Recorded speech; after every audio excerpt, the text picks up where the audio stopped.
Okay, welcome to the 10th in our journeys down the Old Shoreham Road to Enlightenment, the world's most open-minded podcast. With me today once more is Ed Hamell, otherwise known as America's biggest punk folk troubadour. Some would say he's as bad as a Nine Inch Nails, but he don't need no machinery.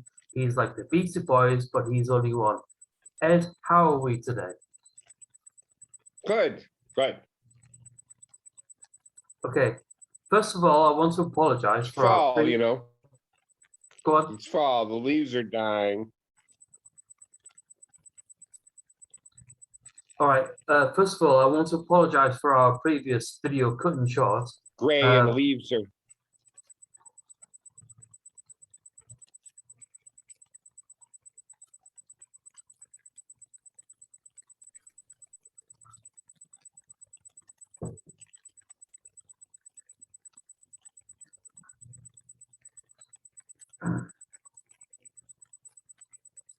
Hello?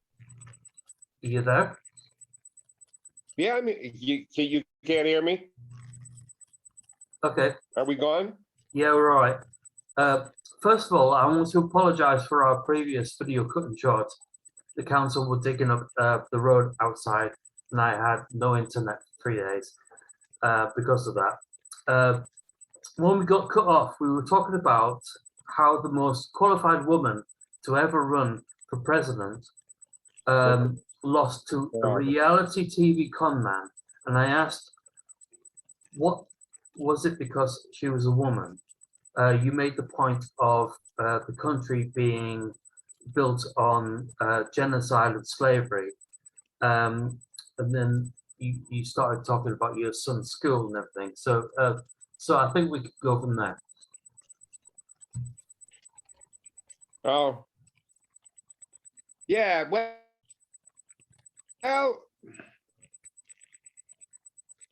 I when that was happening, I had a feeling, Monday morning quarterback, meaning we all have 2020 hindsight, but I did feel there was many things I was naive about, when Barack Obama was president. I was kind of isolated, and by that I mean just hanging around with like-minded people. I didn't realize how large a faction of the country did not like the fact that he was a black man. I realize how naive that is. I mean, I thought maybe 500,000 people had a problem with it, who were sort of hideously people took such umbrage with campaigning, and I was not optimistic that she was going to win. And I think there was a number of variables that played into that. Yes, is there misogyny? Yeah. I mean, a black man was elected before a woman. That'll give you. So that I was not particularly naive about, because my for 25 years, and she's a wonderful person and a very strong and intelligent person. She was always very much a feminist, and so she made me. I learned a lot. And she made me very conscious of things that I sort of was unaware of, in regards to the women's movement and many things. So there was so many variables at play. Yes, the woman thing, the prior racist thing from the Obama, many things. I think people, Hunter Thompson has a line, you're a whole different person when you're scared. And there's a lot of fear. I mean, everywhere. I don't know if advertisers play on it with home alarm security systems, or, you know, the white man over here feels that he's now he's being exterminated. It's fair. Everybody's afraid. It's weird. You know, you're not at your best when you're scared. I guess there's the wisdom that I have for that. Is there any policy you think Trump got right? No. No. None. Not one. Zero. Okay. No. Because, and I'll tell you why, that I can say that without, you know, being in some kind of debate / confrontation with someone who could, a pundit, a Republican or conservative pundit, who would give me specifics, but all of those specifics are permeated with his overall message. So, you know, he could do something seemingly good, but the bottom line of it wasn't for generosity of spirit. It was to play. He's very cynical. I mean, he's very cynical. He play idiots against idiots. That was his thing, and I'll make a buck from it. So regardless of him doing anything good, his what he stood for would get into any of those specific policies and negate anything good that they had. I really hated the man for a number of different reasons, but you know, what he showed me about some of my fellow humans, boy, I mean, maybe I hate him for that, or maybe I hate myself because I was too stupid to not pick up on it. That's as honest as I could be, I guess. Biden ran on the healing the soul of a nation. Where do you think we are right now with that? I hope, and maybe I'm being naive again, I hope in a healing mode. I hope in healing mode. I don't know. I mean, I don't know. We'll see, because I think he's going to run again. I think he will run again. But I mean, it's what he stands for, and what you know. He was just one effect of so many things. I mean, I've said this. I mean, I don't know how political we want to get. I mean, obviously, but you know, if let's say hypothetically, I don't know, when did he run the first time? I can't even think. But if he was campaigning and I was living in the Midwest and I had lost my job and my brother had died had overdosed on Oxycontin, and I'd lost my job, and now inevitably my wife's going to leave me. And then somebody comes down there who seems like he's rich and he's unquestionably charismatic, and he says that he can solve my problems, that he can get me employed and it's cathartic when he's speaking. And he says, this is I paraphrase, but one of his whole things is, what do you got to lose? Vote for me. It's been your life is shitty. You got nothing going on. So vote for me. I'm going to change things for you. Of course you'd believe him. I would. Anybody would. But after it was the next delay, it was just this last one, when it was so close, when 73 million people after 4 years of being, and he was brilliant at gaslighting. And you just felt like you were going through this. And then after 4 years of that, 73 million people voted for him.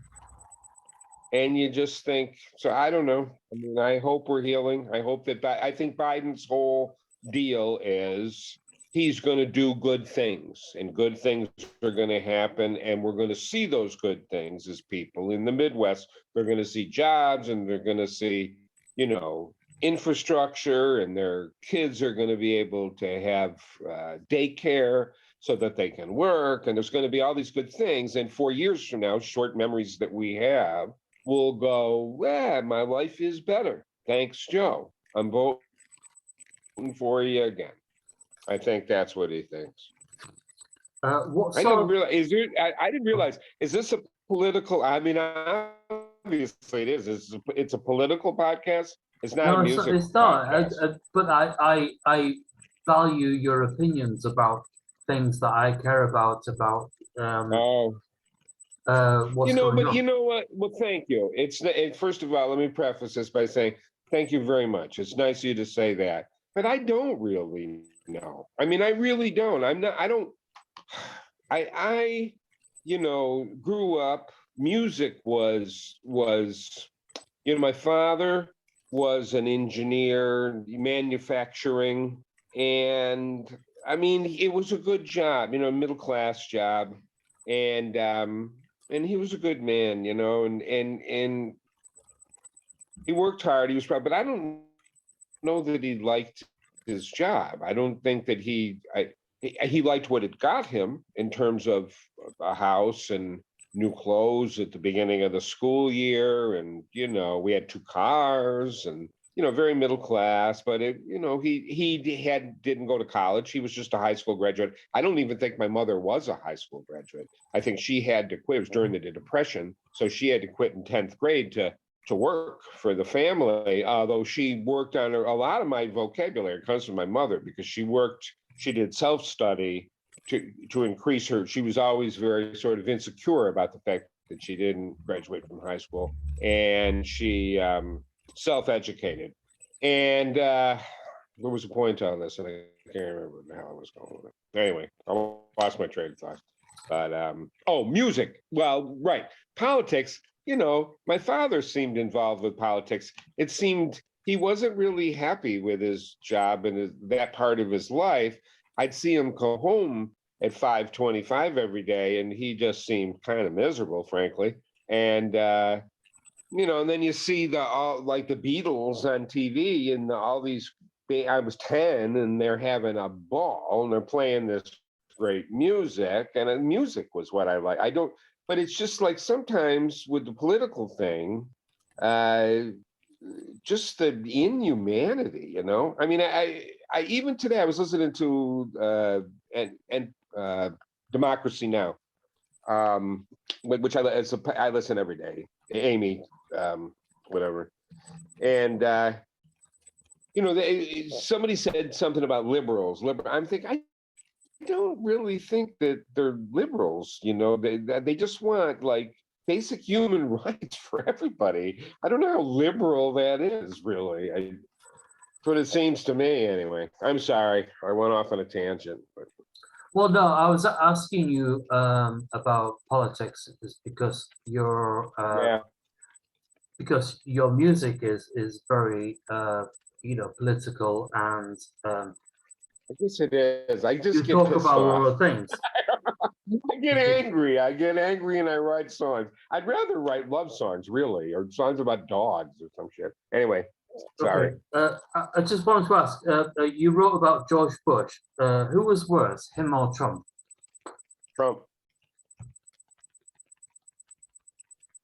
Trump, because I think again. Let me preface this by saying I don't really know that much about politics. I really don't. Anyway, Bush, I think, was a puppet to Dick Cheney, his vice president, and Rumsfeld, and who was the other guy behind it? Karl Rove. So those guys were really, they had their eye on the oil, And George Bush was, you just know that guy. He'd be a lot of fun. He's just a nice guy, whatever. But you could have that was the whole thing. You could have a beer with him. But he was a front. He didn't really know what was going on, and they'd fill him with a bunch of patriotic bullshit. His father was a one-termer. He wanted up. He was kind of a loser. George Jr. And so but Trump is. I don't know. It really is. I don't know. It's kind of the definition of satanic. It really is. He's got that Hitler Mussolini thing. Sorry.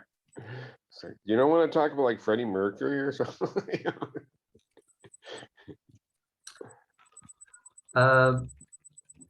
No. Yeah. Tell us about your art and show us a few things and where we can purchase them.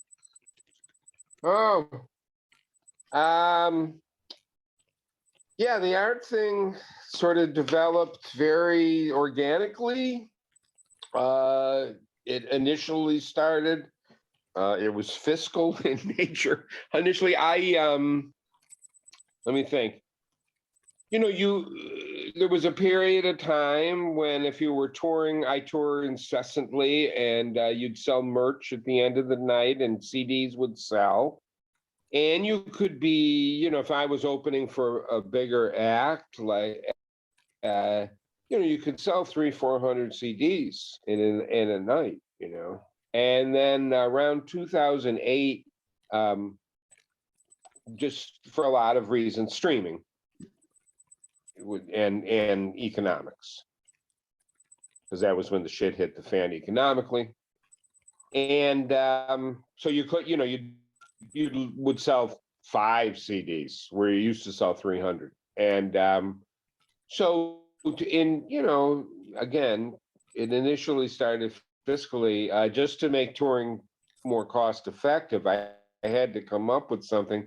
There had been an earlier, I wasn't completely, what's the word? An amateur. What had happened when I first moved to Austin with my wife, do you know who Alejandro Escovedo is by any chance? Singer-songwriter? Alejandro Escovedo? Yeah. So I went there. I kind of wanted, I think I was trying to study with him, I guess, or just learn stuff from him. He was very generous. I kind of literally knocked on his door, and I admire your work, and I guess I just want to watch you walk around for a while and see how you live your life, because I'm curious, really. And and he didn't, that didn't really take him aback. God, we've gotten to be good pals, but I was unquestionably a bit of a puppy dog. But I remember going into his house and he had original art on the wall. My wife and I, had prints and posters, maybe framed, but not, paint real art. And he did. He had all this original art on the wall. It was just cool. There was something about it that, I don't know, it was cool. And so my wife and I, we went to some galleries, and it was brutally apparent we couldn't afford anything. So I had always kind of doodled. My father started as a draftsman. So bought some paints and filled my apartment at that time. Her and I filled that with original art. Years later, I was managed for a while by a woman by the name of Jane Friedman, who had managed Patti Smith on Patti Smith's first album, Horses.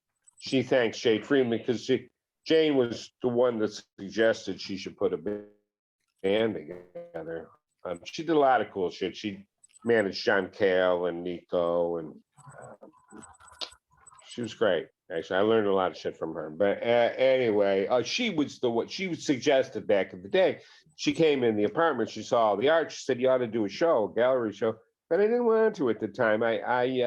they were back in the day when there was print media and those great critics like Robert Christgau and there was a lot of print media, and my stuff, my music was being scrutinized all the time. I'm like, man, I don't want my art to be scrutinized. I just want to paint and hang it up.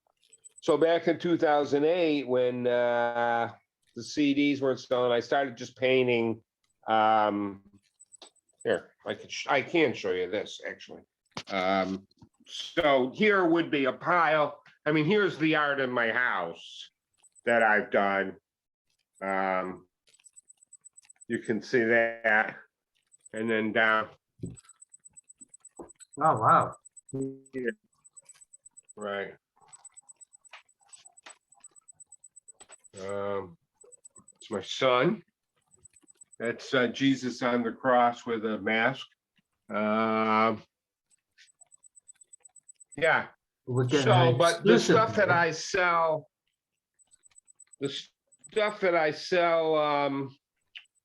at the shows are people that I admire. Iowa Way, the Chinese artist, William Burroughs, Chuck D, Anthony Bourdain, Hunter Thompson. So, that's a pile. You get the idea, Sinead. Yeah, so I sell those at the show now, and so that's my art. So do you have like one of each painting in stock and then you replenish them when someone buys something?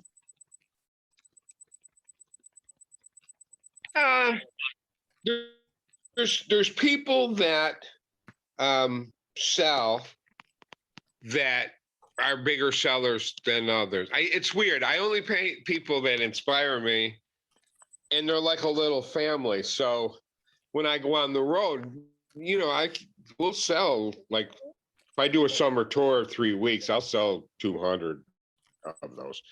And there's people. Johnny Cash is a huge seller.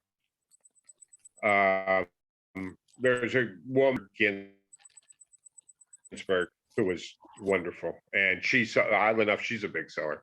So you always bring 5 or 6 of those two people with you. Tom Waits is a big seller. Charles Bukowski is a big seller. Patti Smith is a big seller. Marky Smith over there in England. People like Sleaford Mods and Marky Smith. Those are the people I would do. Could you show us a couple of examples? I'm sorry? Could you show us a couple of examples? Of those? Of just paintings generally. You didn't just see my tour around the house? Well, we did, but we didn't see kind of like paintings. You didn't. Those were all paintings. Oh, maybe we did. I didn't see it. Never mind. Sorry. Yeah. That's okay. Okay. On trail mix, you tell us of your influences. Yeah. Who do you currently admire in the industry? Oh. Currently? Yeah. Tyler, the Creator, probably the most these days. Yeah. Lamar, Nick Cave, he's always good. It depends, there's like certain things that for a little while there was a song by Justin Bieber, Stay, Kid Leroy, but the production on that, I'm a million times I listen to that. There's just things I get stuck on it. I'll watch a video,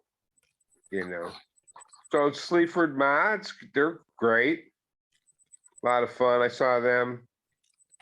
A couple of those rough trade bands. Who were those women I saw? Goat Girl. You know Goat Girl? Oh yeah, yeah. Hmm. You ever see them live? No, no, I've kind of like seen them mentioned. I've You never get a never seen chance if their stuff. you get a chance to see them live. Yeah, they're really good. Fat White Family. You ever see them? Oh yeah, yeah, yeah. I've heard of them. Yeah, yeah, I've seen them. Yeah, They're very good live. And the Idols. I mean, if it's gonna be rock and Idols. roll, Yeah, yeah. that's what it. Yeah.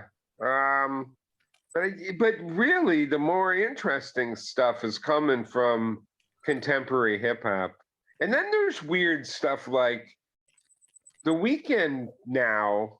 Like the Weekend used to be, like Michael Jackson, but now he's like one of those new romantic bands. He's like, it sounds like Spandau Ballet or Duran Duran. Have you heard any Weekend?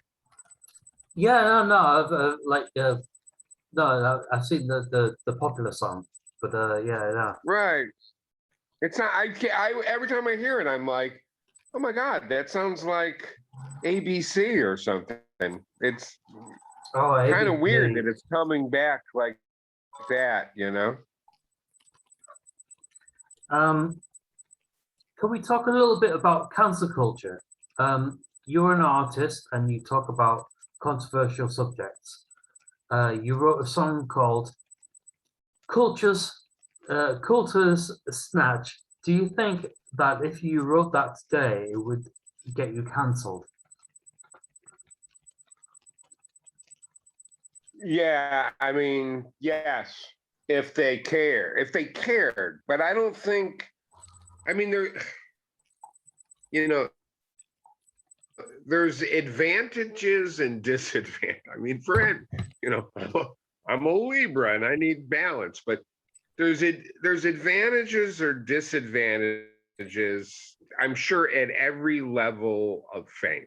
I'm sure, you can look at Jay-Z or Rihanna and I'm in it to someone who's, I don't know, really dissatisfied with their life. Maybe that seems like I don't know. I'm sure there's the whole fantasy is we just live the greatest life, and Kanye and Kim or something, we live the greatest life and look at how wonderful our life is, and basically, your life sucks and our life is good. And this is no judgment. I don't know any of these people. I don't really even know their music that much. So this is not a judgment. It just seems kind of what that is, not good or bad. It's just the way it is. And then, there's my life, and there's maybe people looking at it going, hey, what, he's got to hustle all the time. It must be, what a hustle, now. But nobody knows who I am, really. I mean, I got, I maybe have 10,000 fans worldwide, and it's great. It got wonderful. I can make a living as an artist, and I'm really, really happy. But the hustle is tiring sometimes, and whatever, that's the downside. But the upside is I can't say anything I want, and nobody gives me any shit. I mean, because they don't know who the fuck I am. It's not if it was the Dixie Chicks or something, yeah, that you'd have got millions of people. I had a good friend, Brent Best, and Brent played in a band called Slobberbone. I don't know if you've ever heard of him. It was a great band, and he was talking about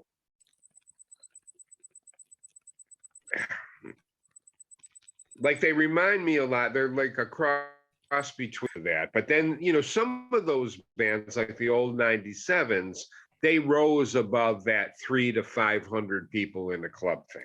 And they got into the 3,000 and the 4,000 thing. And all of a sudden, when you're in the 3,000 and the 4,000 thing, there's 50 or 60 or 100 people talking in the back.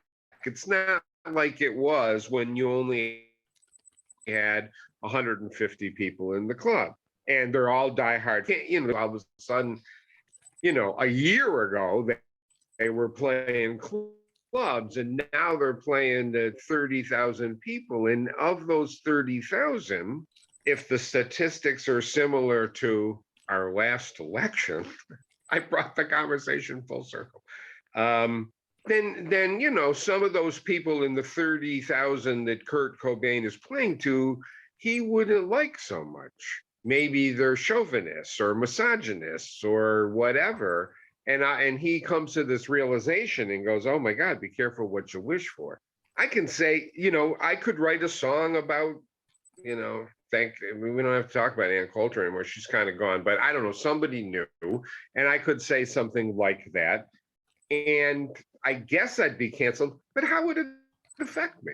Really, nobody. What? I wouldn't lose any sponsorships I have because I don't endorse any products. You know, they couldn't stop me from going on national TV because I've never been on national TV. Nobody knows who I am, really. So I get to say what I want. It's wonderful. It's wonderful. Yes, but fuck it. So you Would I never rather got. shoot my mouth off? Yes. So you never got any feedback from Ann Coulter.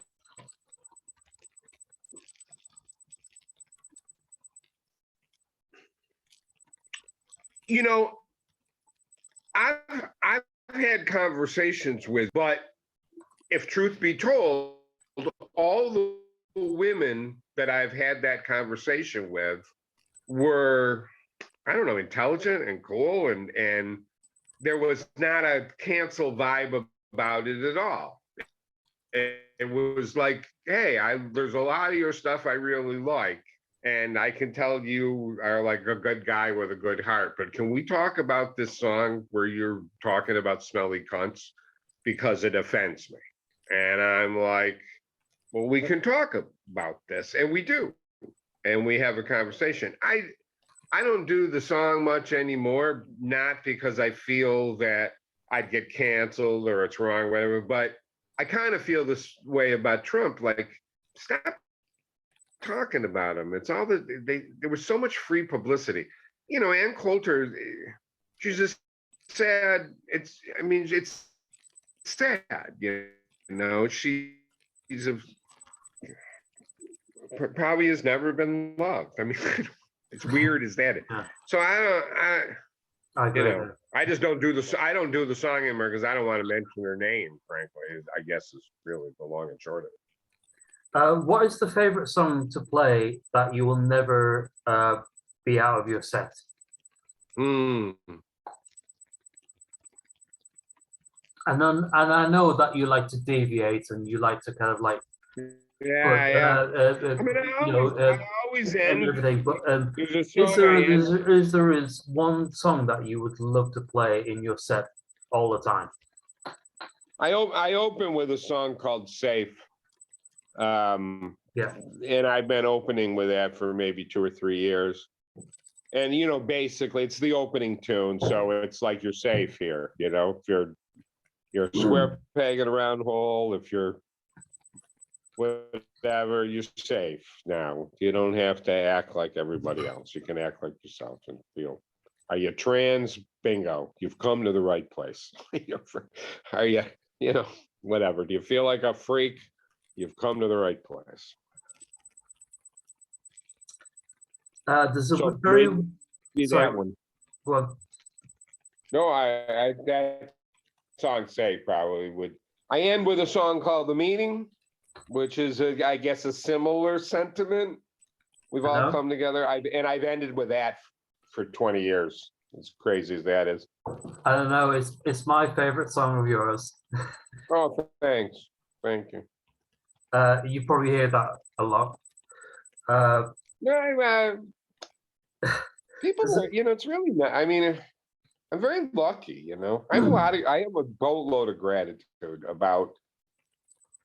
I don't know. I have friends all over the world. I mean, if a man's wealth is determined by the amount of friends he has, I'm very rich. I got a lot of wonderful friends all over the world. And I mean, part of the naivety that I talked about earlier comes from the fact that I do intentionally surround myself with kind of like-minded people. And I don't mean that they share every taste I have. I have friends that, you know, that my friend Harry Blazer, who I love dearly in Tacoma, Washington, he astonishes me with some of this. He's got like that band Chicago. He loves Chicago. Who loves Chicago? He loves Chicago. And so we're not like-minded in that respect. But there is a certain, I don't know, spirit, an embracing of fun, but intelligent fun is weird. I don't know. I hope that doesn't sound condescending or what. I don't know. Anyway, Facebook, if I did, when I'm on Facebook, 'cause I never get any of that cancel bullshit on Facebook, because the minute I sense maybe they're a Trump supporter, I just unfriend them. I got a callus on my finger from hitting unfriend. Screw it. I don't want to argue with a lot of those people, you're never going to convince. You're never going to convince them. You can patiently, I have a friend in Boston. He's intelligent, sweet, he's a lawyer. And God bless him, he'll engage with these Trump supporters, and he's got the patience of Job. He's very pragmatic, and he'll say nice things. Harry, how you been? And I love golfing with you. And how's your wife Doris? And now here's why you're wrong. And not once does this Trump supporting Harry ever go, you're right, I'm going to change my vote. They never do. So screw them. Get rid of them. Don't need them. No, a person that I grew up with started going down the QAnon rabbit hole, and right, I was like, you live in the UK, you live in the Lake District. What? Why do you? Why are you doing this? You live in the UK. What is? Yeah. Why? It just baffles me. And she was just like blah blah blah. Every time that I kind of posted anything, she was like, blah blah blah blah blah. This is this and this, and I just had to. Like you said, I had to delete her because as much as I loved her, it was just like going down the rabbit hole. I'm sorry, but I have to delete you. Back to the Trump thing. I don't know if it's social media with the disinformation. But back to the Trump thing. That was the most disheartening thing of that administration was, the fact that a billionaire is a jerk. That's not a big surprise. Billionaire, but the fact that millions of people thought it was okay. And then the QAnon thing, right? I have a same thing. I had a girl that I had dated years ago, but I can tell she wants to chat with me about, and I'm like, how did this happen? I don't know. It's all you can do really. And if I had one thing to summarize, my time here with you, life is short. I know that's a cliche or whatever, but it is, and it can be really rich. Not in the monetary sense, but in terms of there are a lot of really, really wonderful people. There just are. And they're out there, and that's that, I do these shows. Sometimes it's 100 people, sometimes it's 200 people. Sometimes it's 15 people. And it's cool, you know? I mean, I hope I can do it for another 20 years, frankly. But and you do meet people and they are intelligent and then the media, you'd think everybody was a fucking idiot, you know? And there are a lot of them, you know. So that's my philosophy. Stay away from idiots. Stay away from idiots. Exactly. There's a very wonderful story behind a very old guitar that you have. Could you tell us about that? Oh, I wish I knew more about it, but yeah, you know, many years ago, I mean, I played in bands and I wanted to make my life music, and so it became apparent that I was going to have to try to do it solo, and I didn't really have an acoustic guitar, but then I borrowed one from my first gig, which was a benefit as a joke, because all the musicians were going to be there. It was a music, and they've had me from a previous band that I'd had in that town, and then I borrowed an acoustic, played the gig, and got a record deal, oddly enough. And so I had to find a guitar that was going to give me the power that I wanted.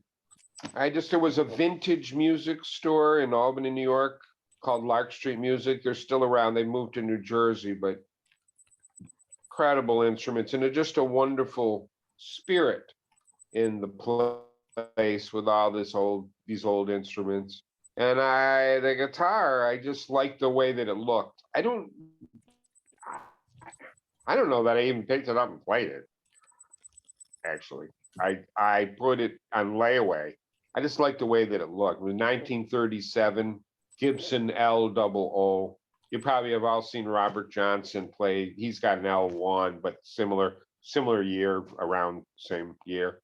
And it had a big crack in the top of it. And what was I going to say? And then, because it had the crack, it was never going to go up in value. That was important. It wasn't like what they termed at the time vintage instrument. So I didn't have any problem putting a pickup in it, which would required putting a hole in the side of it, which faces up towards me, for control. And then it sounded amazing. It was like, but I didn't. It was all the universe, happen chance, and I've had it ever since. That was 1989. So I mean, it's done. What's that? 32 years. Yeah. I'm very dependent. I have a lot of guitars, but I mean, that's unquestionably my main performing guitar. Okay, so as we take it out, is there any way that you can play us out with the song? What I do, I have an electric guitar, but let me see if I can come up with something here. Hold on. First of all, I gotta now. All right. No, what the hell? Oh, you know what? Wait, I got the thing. Oh, okay, here we go. I have a stand kind of thing. I have an electric guitar, but I don't have an amp. It's what I've been tracking. Okay, now I got this. Hold. Bingo. Look at that. Huh? All there right. we go. There we Now go. I need a pick. I got a pick. Yeah. All right. I got this. Oh, there we go. I mean, with with that, I don't know Yeah. what you want to play, but I had a couple of a couple of suggestions. I mean, we could play halfway, and I could help you with that song. What is it? I could play. Well, we could. You could play halfway, and I can help you with the song. Or Yeah. my favorite song is you probably can't play on that is the meeting. But I would really love to hear Choochtown. Can you play that on there? Choochtown. I can do. Yeah. Yeah. Let me do. I'll do Bobby.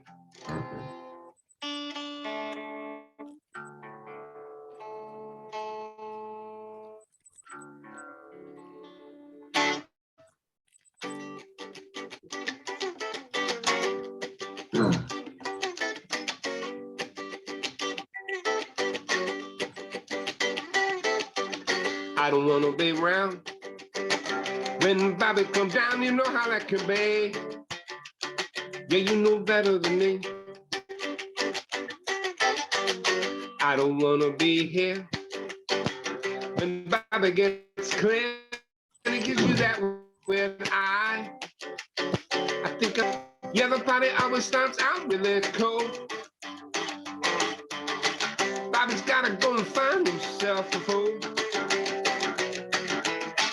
Fun to hang here when he's high. Couldn't find a nicer guy who would give you his own shirt. He starts to crash, you get hurt. So it was me, it was Bobby, it was little Chooch and Tim. Chooch is all right. You can always count on him. Bobby can be cool if he's hanging out here. If he gets too high and goes out, well, that's when things get weird. So we're going to the Tower House to get something to eat. The food's pretty good at 3 a.m., but this time it was beef. We're sitting at the booth. To tell you the truth, Bobby's throwing shit around. He's acting real uncouth, and I figure it's only moments. When somebody calls, out comes the waiter. Bobby, wait, hold on. Bobby said, I got cocky. That's what happened. I gotta do that. I gotta do that little part again. It was me, it was Bobby, it was little Chooch and Tim. Chooch is all right. You can always count on him. Bobby can be cool if he's hanging out here. Gets too high and goes out. Well, that's when things get weird. So we're going to the Tower House to get something to eat. The food's pretty good at 3 a.m., but this time it was beef. We're sitting at the booth.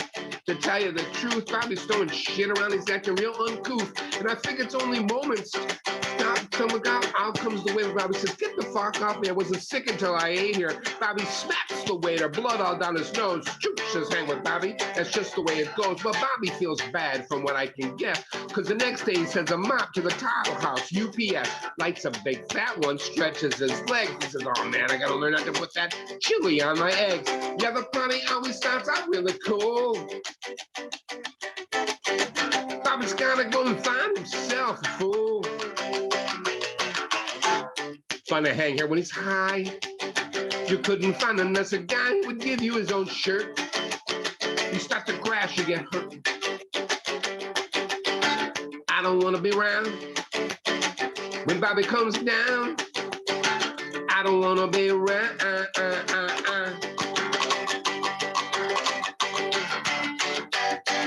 All right, now I'll do Choochtown, which is the same story taken from a different perspective. Oh, thank you. Thank you very much. Well, my name is Chooch. I don't know what you heard about the night in question. Word, it's only half the story because a lot more went down. I don't hang out with Bobby, man. He's a fucking clown. I mean, myself, them drugs are a stereo that's hot, but I hang out with players. Bobby definitely is not. I hang at bars uptown. I got a credit card scam. I got a call from McCluskey. He thinks he's the man. He's some kind of hot shit lawyer, a friend of the stars. And it's mad crazy money. It's starting bad part. He called me up to his office because he knows I know the street. He says, hey, close the door. I say, woo, very discreet. You see, just got a famous client that had his house cleaned in more ways than one, if you know what I mean. The housemate stole some photos of him with some kids, and it just took some surface. This client hits his kids. There's a blackmail letter and didn't ask how much, and he gives me an address, and I say, oh yeah. I be in touch, and hey, good to go. Good to go. Good to go. Chooch, don't you know?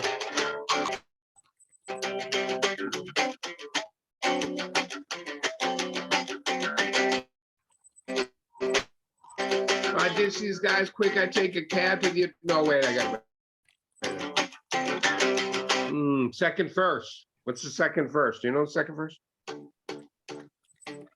I check out the address. She moves out on the 15th. There's a guy, Joe Brush, lives there. He spills the beans and see she moves out at night and she don't pay the rent. She's got a boyfriend called the shots, but he don't know where they went. Then Joe remembers his boyfriend's a cook at the title house. I go over there.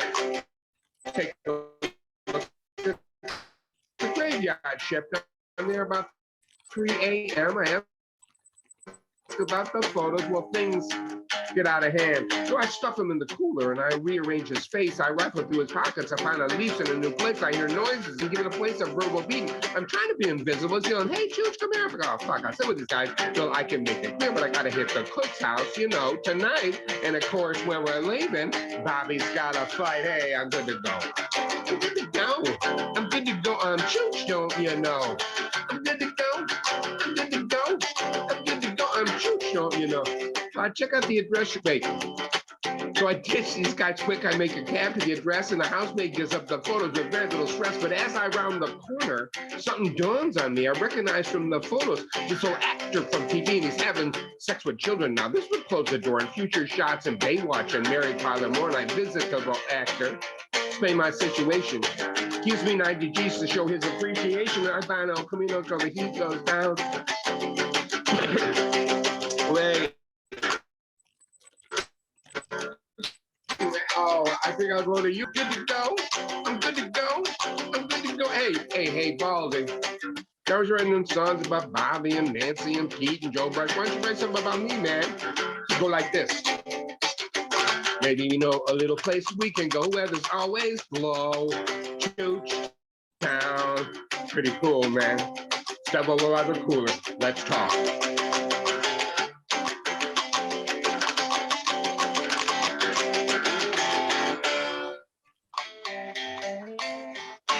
Yeah, there we go. Thanks.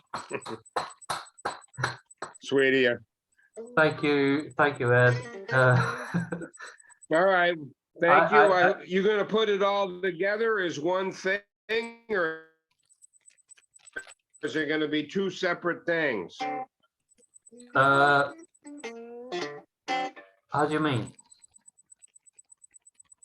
Well, we did last time. Oh, it's going to be two separate. It's going to be two separate things. Putting them together. I'll try and do. Are you keeping them separate? Well, I've already put. Got it. Yeah, I've already put it up. Well, good luck. It's breaking up. Oh, cool. Good. So yeah, no, I'll. Well, I'm going to say goodbye, but thank you. I'm going to say goodbye as well. Thank you very, very much. I mean, I couldn't ask for very more. Thank you very much. Have a long trial. Snacks. You could ask for snack. I couldn't get it there. Okay, brother. All right. See you, mate. We'll talk some other time. We'll see you. Thanks very much. Lots of love. Sounds good. Doodly-doodly-dee.